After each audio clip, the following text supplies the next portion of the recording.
प्रणाम सभी को। सबसे पहले गायत्री मंत्र करेंगे।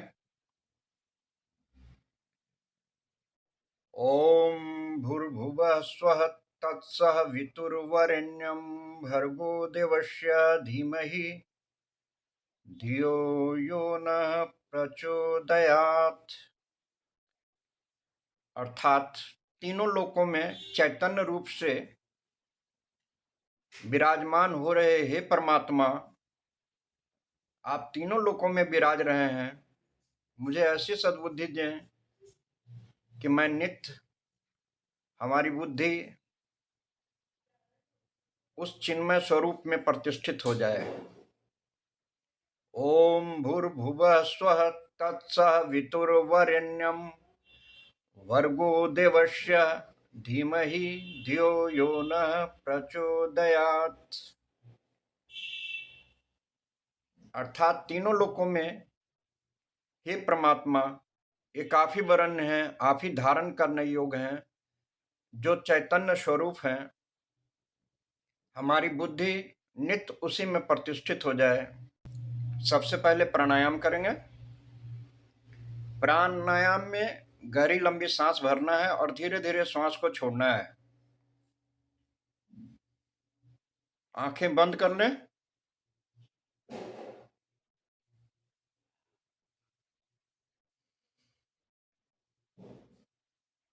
और धीरे धीरे श्वास को खींचें और धीरे धीरे श्वास को छोड़ें। बिल्कुल बालकवत बन जाना है। बालकवत बनने का अर्थ हुआ कि जैसे बच्चा अपने पेट से श्वास लेता है और पेट से ही श्वास छोड़ता है, तब उसका पेट ही ऊपर नीचे होता है। ठीक इसी प्रकार से जब हम गहरी लंबी सांस लें तो पूरा कंठ तक भरें और धीरे धीरे श्वास को छोड़ें तो पूरा पेट खाली कर दें। तो गहरी लंबी श्वास लेना है। जितना मैक्सिमम श्वास आप भर सकते हैं भरें और धीरे धीरे श्वास को छोड़ें। शरीर के एक एक सेल्स को ऑक्सीडाइज करना है।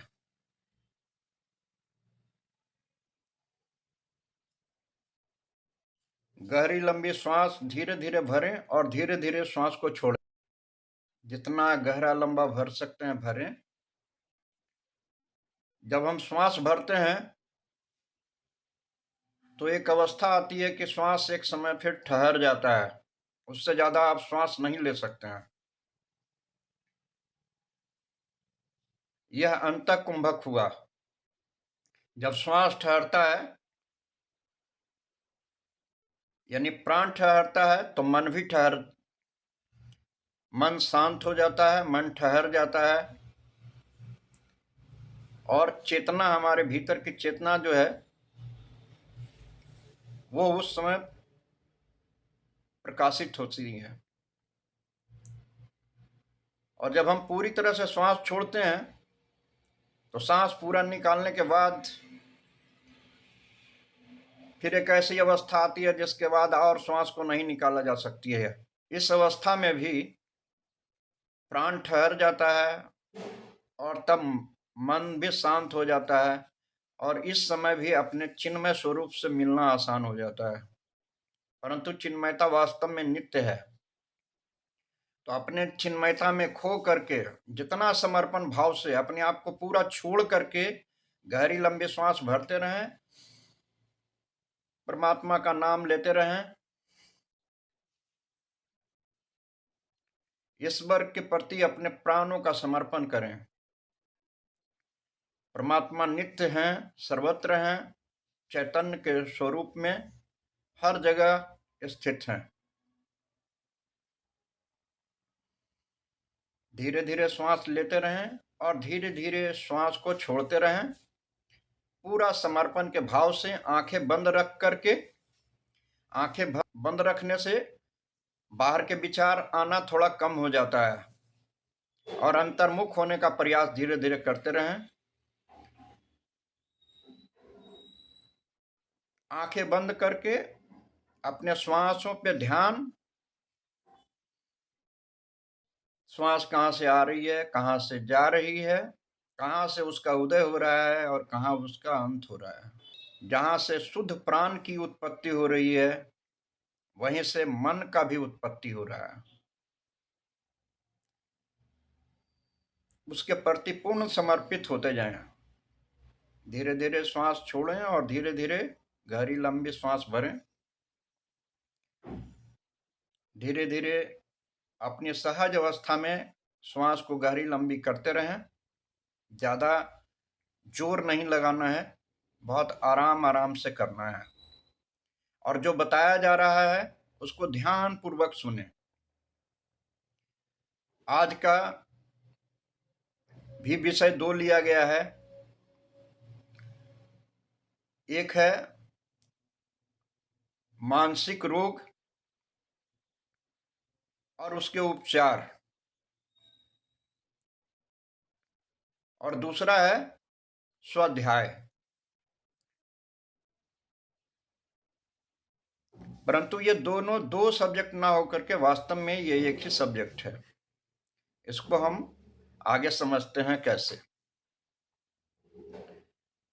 मानसिक रोग generally anxiety, depression, bipolar disorder, memory loss,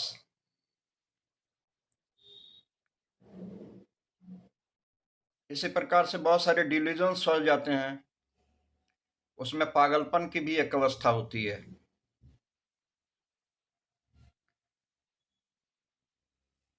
तो ये जो अवस्थाएं आती है,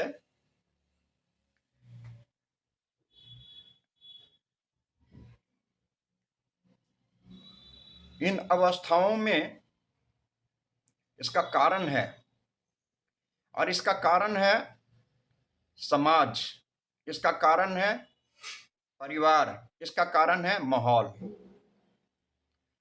कहीं ना कहीं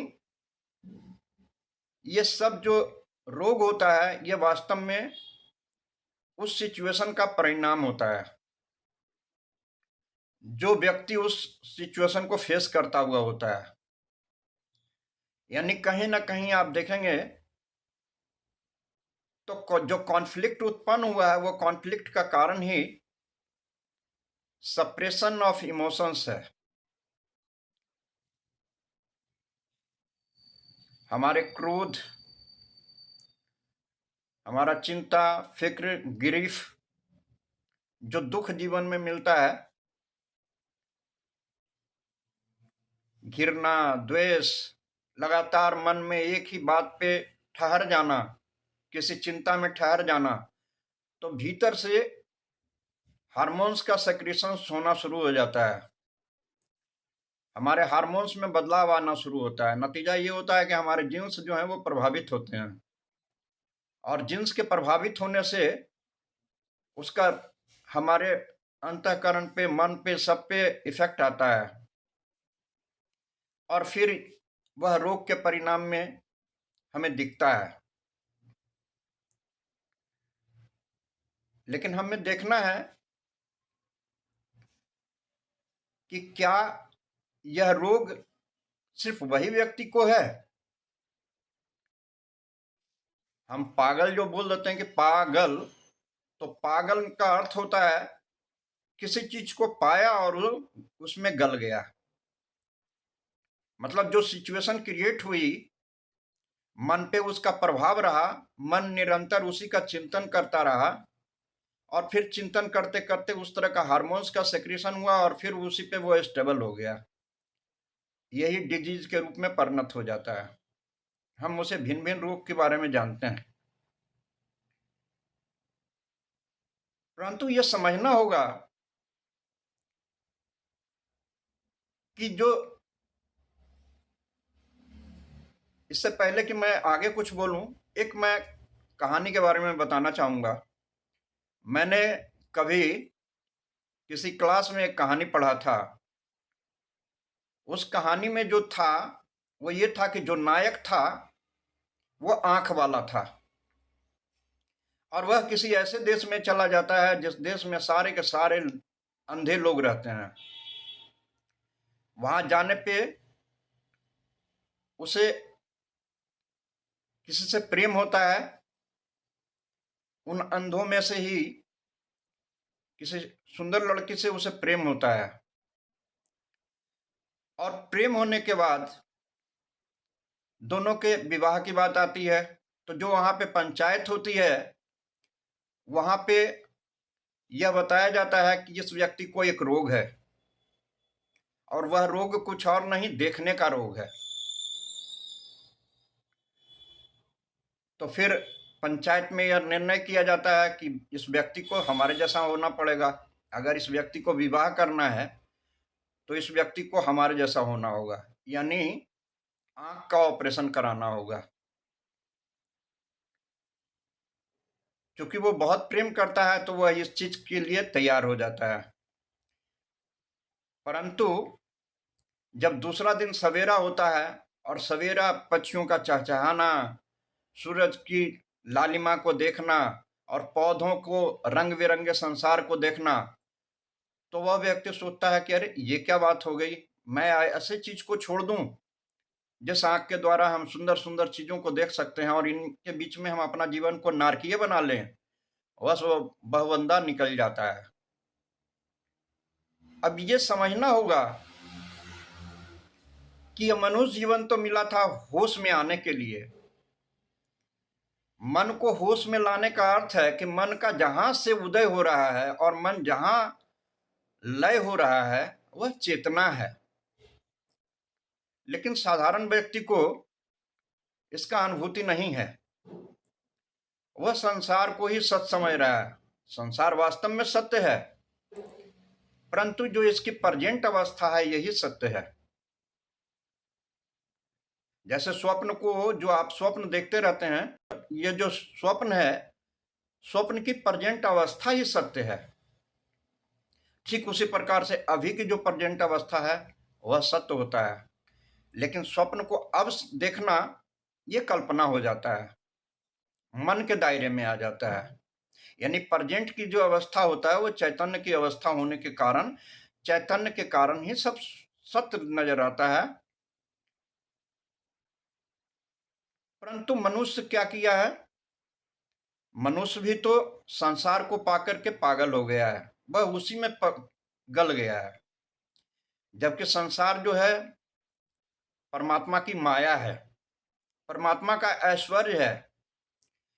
हमसे भूल ये हो रही है कि हम उनके ऐश्वर्य से तो प्यार कर रहे हैं, परंतु उस परमात्मा से प्रेम नहीं कर रहे हैं। हम परमात्मा के स्वरूप को नहीं जान रहे हैं, और परमात्मा को तो जाने दीजिए, हम वास्तव में हम अपने ही स्वरूप को नहीं जान रहे हैं। अपने स्वरूप, हमारा स्वरूप ही आत्मा है, और आत्मा का चिंतन करके अपनी बुद्धि को अपने चैतन्य स्वरूप में प्रतिष्ठित कर देना ही वास्तव में जीवन का लक्ष्य है। यही चरित्र का निर्माण है। मनुष्य अपने वास्तव में अपने चरित्र को ही नहीं जानता है कि मैं कौन हूं। और स्वाध्याय का मतलब किताब पढ़ना ही नहीं है, ये बिल्कुल बाह्य आचरण हुआ। किताब पढ़ के हम अच्छी अच्छी बातों को सुनते हैं, समझते हैं, इससे मन शांत होता है, परंतु जब तक हम अपने भीतर की आत्मा को नहीं जानेंगे, हम भीतर की तरफ चिंतन नहीं करेंगे, तब तक कैसे होगा? तो उसके लिए हमें अंतर्मुख होने की आवश्यकता है। आंखें खुली रहे अथवा आंखें बंद रहे, इससे कोई फर्क नहीं पड़ता है। अगर उसकी बुद्धि नित्य अपने चैतन्य को जान रहा है, अपने चैतन्य से रूबरू हो रहा है, अपने चैतन्य स्वरूप को जान गया है, यही ज्ञान है। ज्ञान का अर्थ है अपने स्वरूप का बोध हो जाना। मनुष्य का स्वरूप ही उसकी आत्मा है, जो उसके केंद्र में है। केंद्र से मन की उत्पत्ति होती है, मन में नाना प्रकार का विचार आता है, और इन विचारों में ही हम फिर उलझ के रह जाते हैं। हम चित्त को निर्मल नहीं कर पाते हैं, क्योंकि चित्त में जो पहले की वृत्तियां बैठी हुई है, उन्हीं वृत्तियों में हम रह जाते हैं, उन्हीं में भोगने में रह जाते हैं। इसलिए कहा गया है कि त्रिवेणी में स्नान करके ही पुण्य मिलेगा। त्रिवेणी का अर्थ है न भोग न दमन। बल्कि बुद्धि को ठीक ठीक जगह प्रतिष्ठित करना। ठीक ठीक जगह प्रतिष्ठित करने का अर्थ हुआ कि अपने चैतन्य सत्ता में प्रतिष्ठित करके कर्म को करना है। इसीलिए हम कर्ता और कर्मफल ये दोनों ही गायब तब हो जाता है जब हम अपने मैं भाव से परे चले जाएं। हम अपने व्यक्तित्व को जान लें कि हमारा वास्तव में व्यक्तित्व क्या है। तुलसीदास जी ने भी कहा है कि जीव जो है अविनाशी है, उसका नाश नहीं होता है, और शरीर छोड़ने के बाद भी मनुष्य रहता है। और हम लोग चूंकि होम्योपैथ करते हैं तो हम लोग भी यही काम को करते हैं कि हम उनसे ये पूछते हैं कि उनके सभी चीजों को जानना चाहते हैं, उस जीव के बारे में जानना चाहते हैं। वास्तव में जीन्स जो है वो जीव है, वही उसका स्वभाव है। और मन जो है, मन क्या है? तो भगवान श्री कृष्ण ने बताया है कि मन में 3 प्रकार के गुण हैं, सतोगुण, रजोगुण और तमोगुण। जो व्यक्ति सतोगुण का होता है वह क्रिएटिव होता है, क्योंकि उसके पास बहुत ऊर्जा होता है, सेवा, परोपकार ऐसे कर्म को करता है। राजसी व्यक्ति जो होता है वो थोड़ा सा स्वार्थी हो जाता है, इसलिए संग्रह में वो लग जाता है। और जो तामसी व्यक्ति होता है वो उस संग्रह को पाने के लिए किसी भी हद तक जा सकता है। उसके लिए मार काट, छल कपट, ये सारी चीजों को अपनाता है और फिर अपना करके उन चीजों को अपने अंदर लाता है। बाहर से समाज में कई बार तो ऐसे लोग दिखावा करते हैं, बहुत सारे दान पुण्य सब करते हैं और सोचते हैं कि यही पुण्य है, लेकिन ये पुण्य नहीं है। आपने जो दान किया है ये आंशिक दान है। वास्तविक दान दान तो तब होता है जब व्यक्ति अपने मैं का दान कर दे, अहंकार का दान कर दे। जीव से जीवत्व को हटा देना ही हमारा मनुष्य जीवन का वास्तविक लक्ष्य है। और स्वाध्याय का अर्थ है कि अपने स्व मीन्स आत्मा, अध्याय मीन्स उसका अध्ययन, यानी अपने आत्मा का चिंतन। आत्मा हमारे भीतर है और हमें चाहिए कि हम उन अनात्माओं को छोड़ दें, उनका त्याग कर दें और अपनी आत्मा में लय हो जाएं, जो हमारी वास्तविक चिन्मय सत्ता है। उससे होगा क्या? उससे होगा चरित्र का निर्माण, यानी व्यक्ति की समझ बढ़ जाएगी। और जब समझ बढ़ेगी तो सहयोग भी बढ़ेगा, सेवा भी बढ़ेगी, त्याग भी बढ़ेगा, प्रेम भी बढ़ेगा।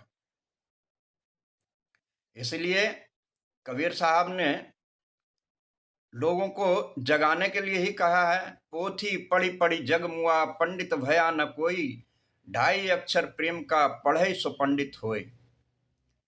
इसका अर्थ ये हुआ कि मनुष्य अपने से ही प्रेम नहीं किया है, अपनी आत्मा से प्रेम नहीं किया है, अपने स्वरूप का उसको बोध नहीं है।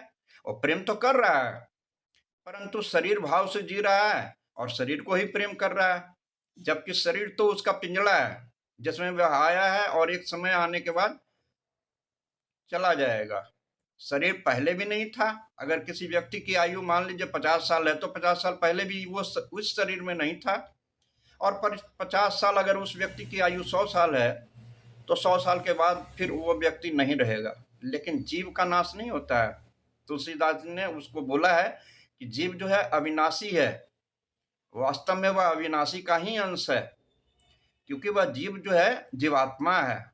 अगर उसमें से जीव को हटा दिया जाए और अपने चिन्मय स्वरूप का बोध कर लिया जाए तो जीवत्व समाप्त हो जाता है और अपने चिन्मय स्वरूप का बोध हो जाता है। यही वास्तव में यही चैतन्य है, यही ब्रह्म है।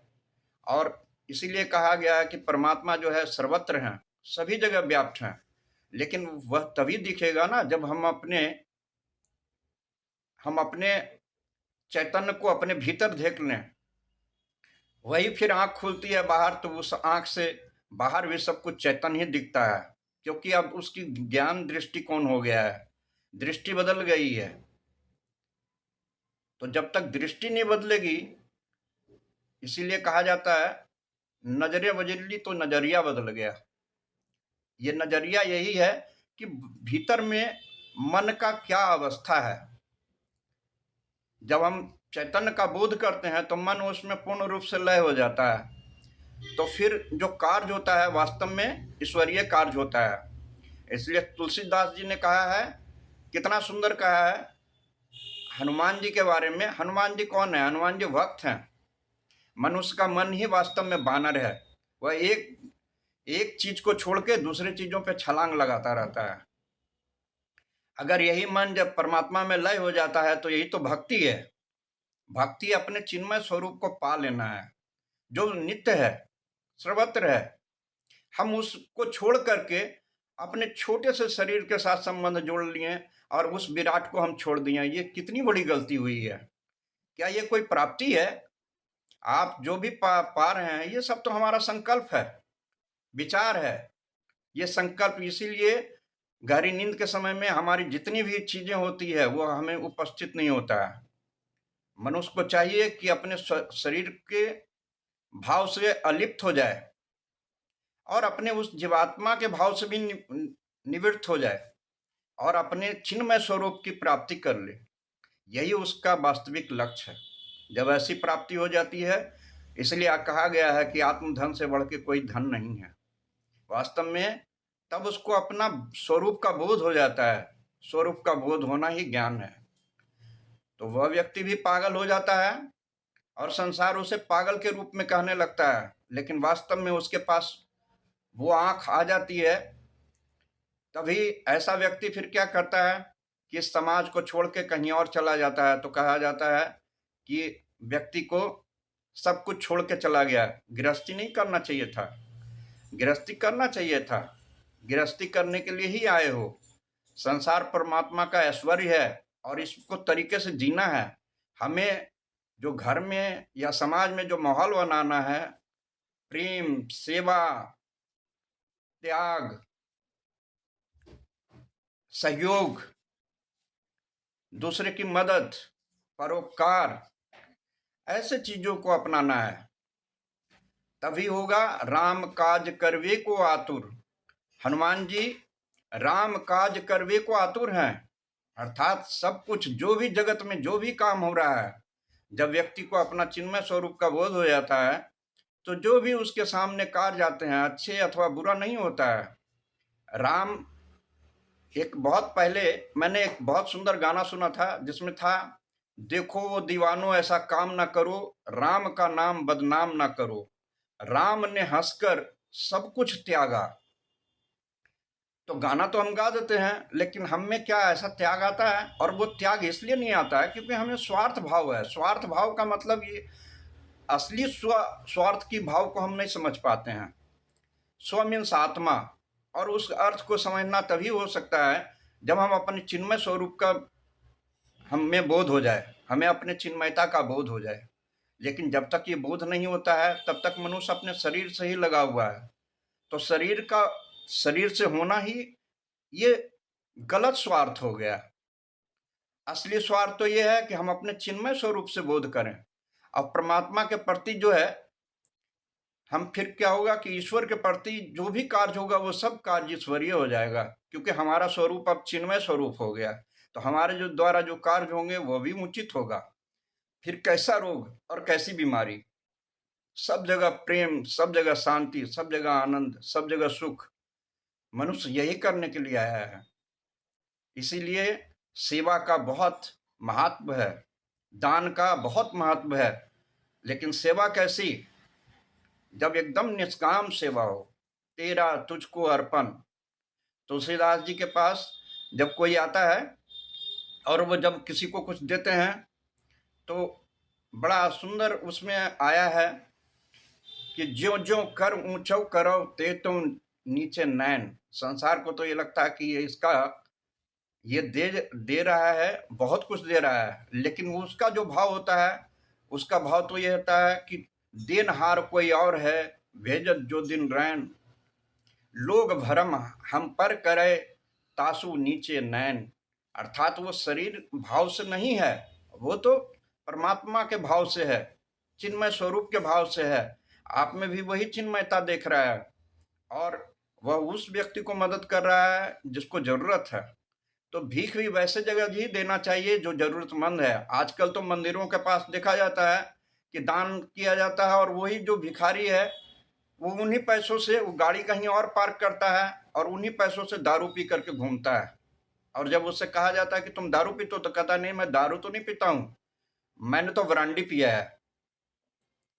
सोचिए कि उसकी उसको हमने ही उसको गलत किया है। हम दान ऐसे व्यक्ति को कर रहे हैं, मंदिरों में जाके दान करते हैं। अभी तीर्थ स्थल पे एक एक व्यक्ति को जो दिया गया है, कितना कितना लाखों करोड़ों रुपया कमाया है लोगों ने। और वहां पे जो चीजें हो रही थी, मतलब एक एक थ्री व्हीलर जिसको लेना चाहिए 100 रुपया, वो 600 700 रुपया ले रहा है। तो ये जो अनैतिकता है, ये धर्म स्थल पे हो गया है। हमने धर्म को धारण ही नहीं किया। धर्म तो सत्य है, वहां जाकर के हम ये सीखते हैं कि क्या करना चाहिए, क्या नहीं करना चाहिए, क्या छोड़ना है और क्या पकड़ना है। तो जब तक हम ये नहीं जानेंगे कि क्या छोड़ना है और क्या पकड़ना है, तब तक हम वो चीज नहीं कर पाएंगे। तो स्वाध्याय का अर्थ ही है कि अपने आत्मा को जाने। स्व मीन्स आत्मा, अध्याय मीन्स अध्ययन। तो जब तक हम अपने भीतर अपनी आत्मा को नहीं जानेंगे, तब तक हम अपने चिन्मय स्वरूप का मुलाकात नहीं कर पाएंगे, और तब तक हम अपने मनुष्य जीवन को होश में भी नहीं लाएंगे। मन का होश में आना है कि मन कहाँ से प्रकट हो रहा है और कहाँ लय कर रहा है। जो उसका स्रोत है वह चिन्मय सत्ता है। फिर आपको इस सृष्टि का भी ज्ञान हो जाएगा, हर चीज का ज्ञान हो जाएगा। तो आइए हम सभी अब ध्यान की अवस्था में चलते हैं। अपने श्वास जो हम कर रहे थे उसी श्वास के माध्यम से चलते हैं। श्वास को जब छोड़ें तो हम अपना व्यक्तित्व का त्याग कर दें, और श्वास को जब भरें तो अपने वास्तविक व्यक्तित्व को पकड़ने की कोशिश करें। तो जब समय हम श्वास छोड़ें तब ना हम, और जब हम श्वास भरें तब सो हम। अर्थात जब हम सब कुछ छोड़ देंगे तो जो शेष बचा वह हमारा चिन्मय स्वरूप है। इस चिन्मय स्वरूप में स्थित होना ही वास्तविक ध्यान है। इसलिए अगर मेडिटेशन के बारे में कहा जाता है तो मेडिटेशन है to fix our mind on that which illumines all. वह चिन्मय स्वरूप है। उस चिन्मय में ही अपने को फोकस कीजिए, स्थिर कीजिए। एकाग्रता से ये चीज है, जैसे जैसे हमारा मन एकाग्र होगा वैसे वैसे हम अपने स्वरूप का बोध होगा। तो धीरे धीरे आंखें बंद करके कीजिए। आंखें खुली भी तब हो जाएगी जब भीतर अपना चिन्मय स्वरूप का दर्शन हो जाएगा। तब आंखें खुली रहे अथवा बंद रहे, सर्वत्र एक परमात्मा ही परमात्मा हो जाता है, सर्वत्र ही चिन्मयता ही हो जाती है। इस प्रकार से अपने भीतर हम चलते हैं। श्वास छोड़ते हुए मैं शरीर नहीं हूं, अपने शरीर से डिटैच हो जाइए। आंखें बंद कर लीजिए और अपने शरीर भाव से ये अलिप्त हो जाइए। आप देखते हैं, हम सभी देखते हैं कि गहरी नींद के समय में हमारा शरीर नहीं होता है, लेकिन हम तब भी होते हैं। इसका मतलब हम शरीर नहीं हैं। हम वैसा कौन सा सत्ता है, अपनी उस सत्ता को खोजने का प्रयास करें। तो जब सांस को छोड़ें तो श्वास को छोड़ते हुए त्याग, और जब श्वास को भरें तो उसकी खोज करें कि वो कौन सा चीज रह जाता है सब कुछ को छोड़ने के बाद भी। यही आत्मचिंतन है, यही स्वाध्याय है। मैं कौन हूं की खोज ही वास्तविक स्वाध्याय है। अपनी आत्मा की खोज ही वास्तविक स्वाध्याय है। अपने चिन्मय स्वरूप में स्थित हो जाना ही वास्तविक ज्ञान है। श्वास छोड़ते हुए मैं शरीर नहीं हूं, शरीर से अलिप्त होकर के भी अपने स्वरूप को देखें। श्वास भरते हुए सोहम, मैं परम पवित्र आत्मा हूं, चिन्मय हमारा स्वरूप है। अपनी चेतना में प्रतिष्ठित होने का प्रयास करें। श्वास छोड़ते हुए मैं शरीर नहीं हूं, जो विचार आ रहे हैं वह विचार भी मैं नहीं हूं, और जो विचार करता नींद के बाद प्रकट हुआ है, गहरी नींद में यह भी नहीं होता है। तो श्वास छोड़ते हुए मैं शरीर नहीं हूं, मैं विचार नहीं हूं, जो भी प्रत्येक वस्तु दिख रहा है समझ में आ रहा है, ये सब के सब हमारे संकल्प का ही परिणाम है। वास्तविक बाह्य स्थिति जो है वो हमारे संकल्पों का परिणाम है। ये सब कल्पनाएं हैं और उसमें प्रथम कल्पना ही मैं है। अपनी सर्वत्र सभी कल्पनाओं को त्याग कर दीजिए। ना हम यानी मैं ये सब कुछ भी नहीं हूँ, ना मैं शरीर हूँ, ना मैं विचार हूँ और ना ही मैं विचार करता हूँ। तो इसके बाद शेष क्या रह गया? इसके बाद सिर्फ हमारी चेतना रह गई, जिसका स्वरूप चिन्मय है। अपने चिन्मय स्वरूप में स्थित होने का प्रयास करना है। तो अब जो शेष रह गया सो मैं वही हूँ।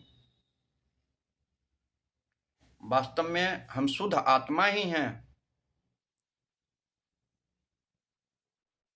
सर्वत्र परमात्मा ही परमात्मा है। यही वास्तव में ज्ञान दृष्टिकोण है। श्वास छोड़ते हुए मैं शरीर नहीं हूँ, मैं विचार नहीं हूँ। अपने विचारों से भी हट जाइए, वो हटेंगे आप तभी जब आप विचारकर्ता को देखें। यही पश्चंती है, ये पीछे है। और जब आप इसको भी छोड़ देंगे तो आप परा की स्थिति में चले जाएंगे।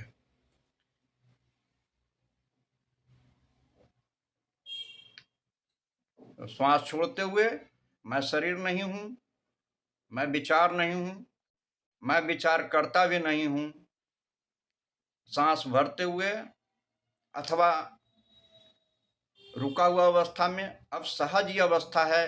मैं चिन्मय स्वरूप हूँ, मैं परम पवित्र आत्मा हूँ। शांति ही मेरा स्वरूप है, आनंद ही मेरा स्वरूप है। शांत होकर के अपने चिन्मय स्वरूप में स्थित होने का प्रयास करें। विचार आएगा, विचार जाएगा, ये देखें कि विचार किसको आ रहा है। विचार विचारकर्ता को आ रहा है। और यह विचारकर्ता भी गहरी नींद में नहीं होता है। तब कौन होता है? अपने उस स्वरूप को ढूंढने का प्रयास करें, तब वास्तविक स्वरूप आपको प्रकट हो जाएगा। वही चेतना है, शुद्ध चेतना है।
धीरे धीरे आंखें खोलिए और ये डेली ये अभ्यास करना है।